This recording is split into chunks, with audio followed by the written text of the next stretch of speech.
Hey guys, so I thought today we'll talk about what I'm doing basically with my diet lately, what's been going on, what I think works best for me, what doesn't work for me. This is Indigo.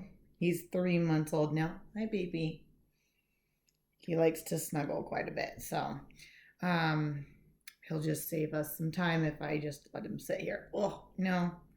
So, I kind of if you're new to my channel, then I think this is a good place to start because I haven't updated you guys in a while because I've tried multiple different things and multiple ways of keto. What I kind of stick to is like a paleo keto lifestyle, technically. What I mean by that is I eat more on the more natural side of things. Like I try to do less processed foods. Not that I don't avoid them entirely, because that's not accurate, but I try to limit them. And then I also eat mostly dairy free. I will do some dairy, or I limit dairy, but I kind of am more in that route. But I do like to use butter and ghee as well. So that's what I kind of call mine, is this combination. If I do want like a special treat, it tends to be more of a sweet potato or something of that nature. I still really don't eat grains. Um, they can just aggravate my stomach. But occasionally I'll throw in a low carb tortilla or whatever. That's not a problem. But I do try and stay away from pop. I don't do a lot of cream cheese. I do not do a lot of quiet. I don't make a lot of baked things like the almond flour treats or anything. For me, they're just addicting. So what I tend to do is, if I'm just doing meat and veggies, and eggs are in that category, if I'm just eating those for every meal, then I typically don't overeat. I have a natural shut off point, and it doesn't make me crave or go eat more foods. So I like to eat that way because then I just eat that way.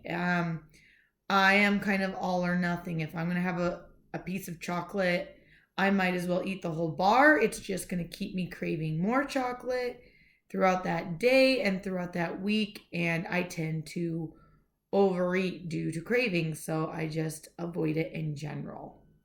So, just to share like what I eat on a daily basis, I've been making a lot of crustless quiches. So I'm eating anywhere between 2 and 3 eggs.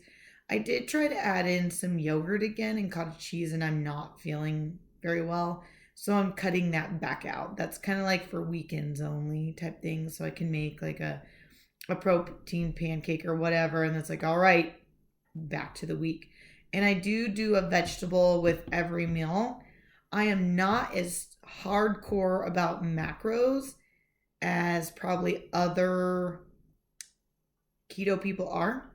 And the reason being is that a lot of the foods I'm eating are so high fiber. I just don't worry about tracking them. If I'm a little over, I'm a little under, I'm okay. Where I do need to track is with nut butters and like cheeses and different things like that. That tends to throw off my day and my calories because I can overeat easily. So as long as I don't do those things, I don't really have a problem. So I am loosely tracking now. I'm trying to go back to eat when full, stop when I'm hungry. As I stopped doing that and I was working out so much, it was inflaming my body, and I won't get into all that. But I kind of like the approach: eat when you're hungry, stop when you're full.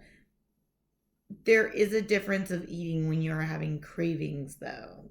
That's a whole nother story. Like, are you actually full, but you really want chocolate or bread or, some kind of treat? Then that's not true hunger. You're just going through cravings. If you're actually going through real hunger, then you're usually able to eat meat and proteins. Your body's like, yes, whatever you give me, I need to eat. I'm hungry. And trying to identify those signals. And when I do that, I'm finding I don't have to track as much because I find that I'm naturally not eating as much. Um, it's just plain and simple. Even avocado, like I don't even really overeat that. Where it's the nuts and cheeses and things that can stall me, as well as keto treats. So I just don't make them. I don't do a lot of sweetener. I've cut back out coffee. So I'm a little bit more strict. I don't know if that's a good word. I don't know if you'd call it hardcore, but I'm more strict about what I do. And it seems to work for me. And the reason, though, guys, is not exactly what I'm eating, but why I'm eating this way. And that's what I want to know. I'm like, well, why do you do 3 eggs? Why don't you do one? Why aren't you doing, bulletproof coffee in the morning? I think those are just as important questions. So the reason I eat eggs for breakfast is I need to feel full. If I feel full, then I don't tend to overdo it at lunch or feel like I'm starving and I have a very active job that I don't feel very good or my stomach's growling with clients and I don't like that feeling, or I'm super concerned about food and I don't like that feeling. So I'll eat between 2 and 3 eggs. I would prefer to eat two, but I've noticed if I do three, it tends to hold me all the way over till lunch, usually, unless I had a heavy workout day the day before. So 3 eggs is why I do it, and I usually have either spinach or asparagus or cauliflower, some kind of veggie. Then lunch is usually a salad, protein, oil. That's easy. That's just what it is. Sometimes it's a ranch, sometimes it's a blue cheese when I want it a little bit special, but usually it's just oil and vinegar, and I love that taste. And then I add a little bit of salt or something to it, and it's perfect. I love it. Then I usually do a snack, so I'm usually doing like sugar snap peas, celery, cucumber, something that's high fiber, low carb, technically. And then I'm usually eating that all by itself, or I do a little bit of like guacamole. Like tomorrow I've got 4 tablespoons with sugar snap peas and that snack. Or sometimes I do chicharrones. I'll do half a bag to a full bag, and that's probably my favorite snack, especially if I'm needing something because that protein and the fat holds me through to dinner. Then dinner is between 4 to 8 ounces of cooked protein, whatever I feel like I need. And depending on how much fat is in it, if it's more fat, then I usually feel more full. If there's less fat, then I usually need a little bit more protein. And I go that way. And then it's usually some kind of cooked vegetable. If not, another salad. Towards the summer, I don't feel like cooked food as much, so I'll do like 2 salads a day. And I probably do between 1 and 2 cups of lettuce. Then I typically do better if I don't do any dessert, because if I have one sweet, I want more. So I try to leave that to the weekends to make it as something special so that I'm just on a roll. And then that pretty much eliminates all my cravings. I really don't get those. Occasionally, I might actually be hungry, and then that means I need to eat more food, like a hard boiled egg. Or I might do the chicharrones if I hadn't done them then.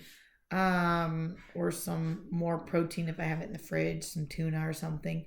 But that's pretty much my life, and everything is pretty much, it's a stir fry at dinner, vegetables and protein with fat, and then salads. I keep life simple, and that way I know if something's not going right, why is that happening? And the reason I think my diet got off and I was going up is I was still healing and I introduced too much working out too quickly. So I went up in inflammation because we checked and my muscle mass is a little bit up, but my water retention was higher, not my fat percentage. So I was technically still losing weight. And then I was not eating enough. And so I'd get to the middle of the night and I couldn't sleep and I'd have to eat. And I think eating at night or the choices I made, it just didn't go very well. And so I think my body held on to more and retaining. So in the last 2 weeks, I've been flipping this around and now the weight is coming back off and I'm getting more narrow and slim. I am still puffy from this weekend. I did have some alcohol, which I haven't had alcohol in like since October. So I really feel puffy. My muscles hurt so bad. It felt like I did a workout, like just from drinking some wine. So we're not doing that again. I'm finally just recovering today where I can actually touch my body, but my legs are still tender. So I've just been foam rolling and things like that. But that is what I do to eat keto.